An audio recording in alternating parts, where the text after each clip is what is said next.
Oke guys, assalamualaikum warahmatullahi wabarakatuh guys. Kembali lagi bersama saya di channel Teguh dari Vlog. Oke, so guys, ini ada yang nih ada ini yang mau diunboxing.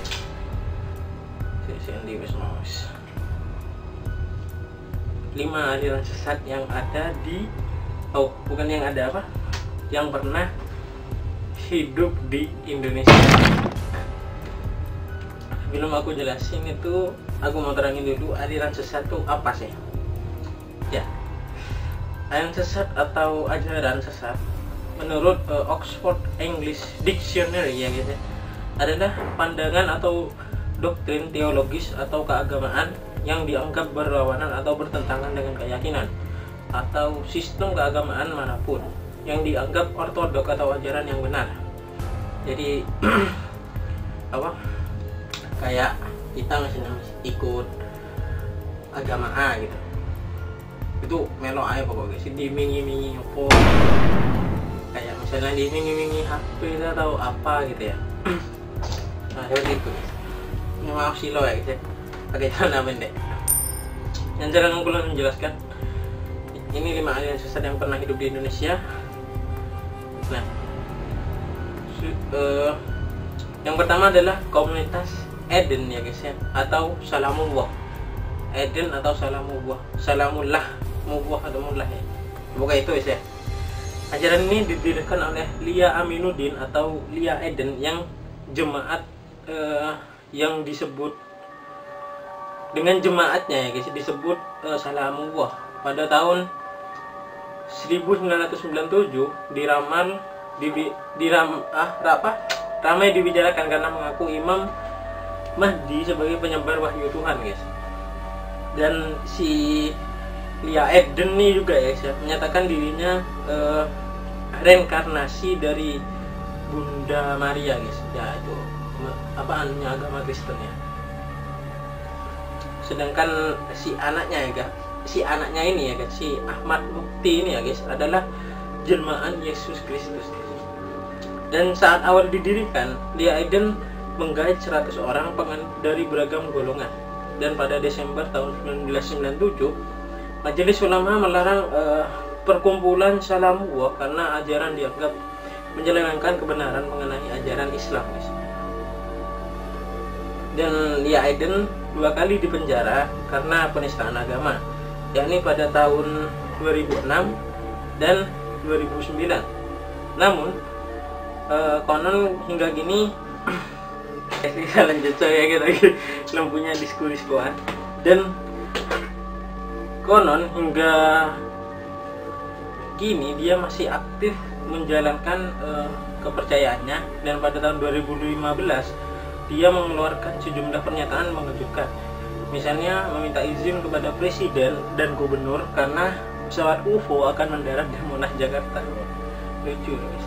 Jadi dia tuh minta izin ke presiden bahwa ada pesawat UFO yang ingin mendarat di Monas ya guys. Sembuh Monas sih apa ujungnya, apa di bawahnya, apa dia ini nggak tahu ya guys. Dan yang kedua adalah Gavatar guys. Gerakan Fajar Nusantara atau yang disingkat Gavatar didirikan oleh Ahmad Musadik yang menyatakan dirinya sebagai nabi guys. Iki bisa. Yang tadi kan jelmaan Bunda Maria, reinkarnasi Bunda Maria, terus sama anaknya itu kan didirikan sama anaknya yang Lia Eden. Nah, Lia Edennya nih Yesus Kristus. Dan ini sekarang dirinya itu ngaku-ngaku nabi guys.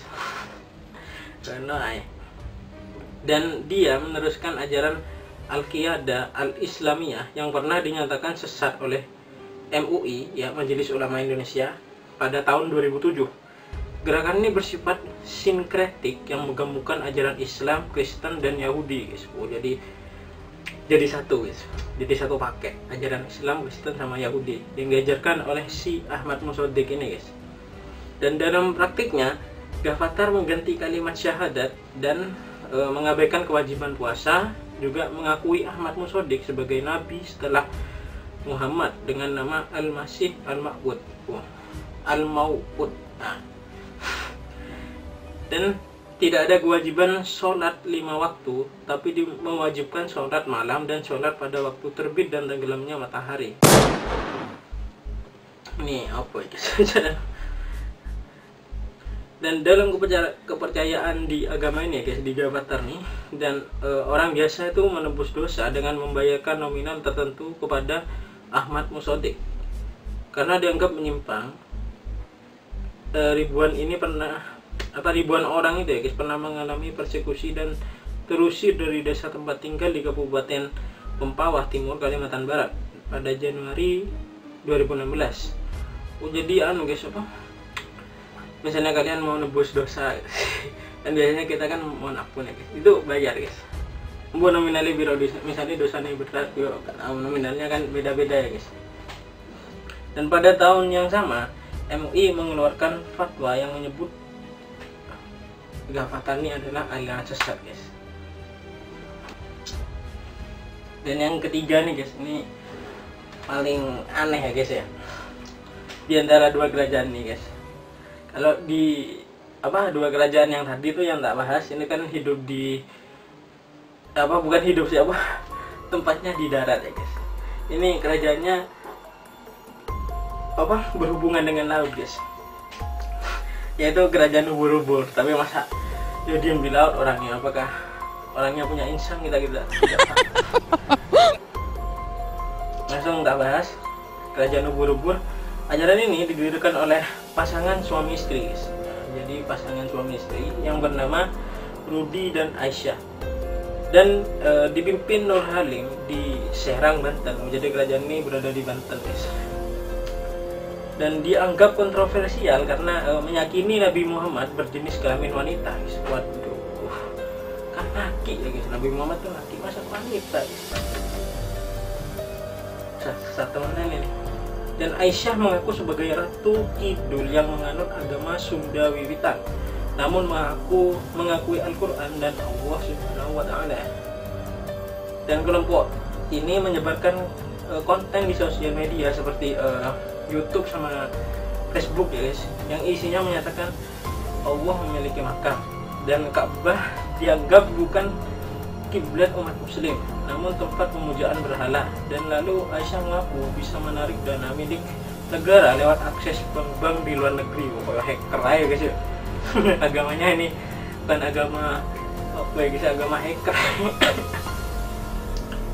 Dan tidak ada alasan khusus soal penamaan kerajaan ubur-ubur. Dan MUI kota Serang, Banten ini memutuskan fatwa sesat kepada kelompok ini pada tahun 2018. Dan yang keempat adalah yang itu guys, nawar-nawar duit guys, pasti tahu ya, Dimas Kanjeng taat pribadi guys, sing nawar-nawar duit gitu. Nah, dan pada tahun 2016 MUI Jawa Timur mengeluarkan fatwa sesat terhadap ajaran sesat Dimas Kanjeng taat pribadi. Pria itu dianggap melakukan sejumlah kegiatan menyimpang, menyesatkan, dan melecehkan agama guys. Dimas Kanjeng mendoktrin pengikutnya dapat menggandakan uang lewat praktik yang namanya kun fayakun guys. Dan dia juga mengajarkan sejumlah wirid yang dianggap menyalahi ajaran Islam. Selain itu, Dimas Kanjeng turut mendoktrin keyakinan kufarat kepada pengikutnya bahwa ada bank gaib. Jadi mungkin dicuci otaknya mungkin pengikutnya bahwa di ajarannya dia itu ada bank gaib guys. Dan di padepokannya Dimas Kanjeng juga mengajarkan sholat yang tidak ada tuntunannya dalam Islam, yaitu sholat syikat radiatul kubri. Nah, yang terdiri dari 2 rakaat dengan masing-masing rakaat membaca Al-Fatihah dan mengucapkan hu sebanyak 41 kali. Dan yang terakhir adalah agama Puang Laklang alias Mahaguru guys. Puang Laklang ini dianggap menyebarkan ajaran Islam secara sesat kepada para pengikutnya. Nah, di antaranya mewajibkan pengikut itu ya guys, pengikutnya si agama ini membayar kartu surga seharga 10.000 hingga 50.000. Dan pengikutnya juga memungut dana zakat yang bernilai 5.000 per kilogram tergantung berat badan masing-masing pengikut. Enak ya. Misalnya abang kayak aku 90 berarti. Dan kewajiban pengikut di agama ini ya guys, harus menyetor 2,5% penghasilannya kepada si maha guru ini guys. Sebentar. Nah, ini pemimpinnya bernama Andi Malakuti guys. Andi Malakuti yang berusia 74 tahun guys. Nah, dan Wang Laklang mengangkat diri sebagai rasul si siapa? Yang tadi itu guys. Mengaku-ngaku sebagai rasul guys. Dan dia juga menyatakan bahwa adanya Allah pencipta, Allah mama, Allah bapa, iblis, jin, syaitan, dan nafsu guys. Sedangkan itu menafsirkan ayat suci Al-Quran sebagai kehendak dan meyakini adanya kitab suci tersendiri guys. Maksudnya dia misalnya nyiptain kitab suci gitu, itu butuh percaya, harus percaya pengikutnya guys. Dan si maha gurunya gitu ya, si itu ya guys, yang mengaku dapat memperpanjang umur pengikutnya guys. Lalu mengajarkan bahwa manusia yang wafat akan diangkat Tuhan ya guys, akan diangkat Allah menjadi Tuhan. Dan dia juga dilaporkan menikahkan sejumlah pengikutnya tanpa wali nikah dan tanpa pencatatan di kantor urusan agama guys. Jadi kawin kawin siri ya bisa, tapi nggak ada harusnya kalau ada ahli nikahnya ya. Oke, nikah gitu paling guys. Bos. Nah itu guys, 5 aliran sesat yang pernah ada di Indonesia guys dulu guys. Tahun berapa ya? Dari tahun mungkin 2016an baru viral gitu guys. Nah, kita bisa dari cerita ini bisa, bukan cerita ya, informasi ini bisa lebih hati-hati ya guys ya, kalau misalnya kita ikut apa-apa itu takutnya ada ajaran apa kayak gimana gitu kan, kita nggak tahu guys. Pas diikut kita dimingi-mingi apa gitu, bisa ikut ini dimingi-mingi misalnya iPhone atau emas ataupun mobil ya guys ya guys. Jangan mau guys, pokoknya jangan ikut kayak gini guys, wis buang-buang duit ya guys ya. Oke guys, sekian dulu video kali ini guys, dan semoga bermanfaat buat kalian semua. Saya Teguh dari Vlog. Wassalamualaikum warahmatullahi wabarakatuh.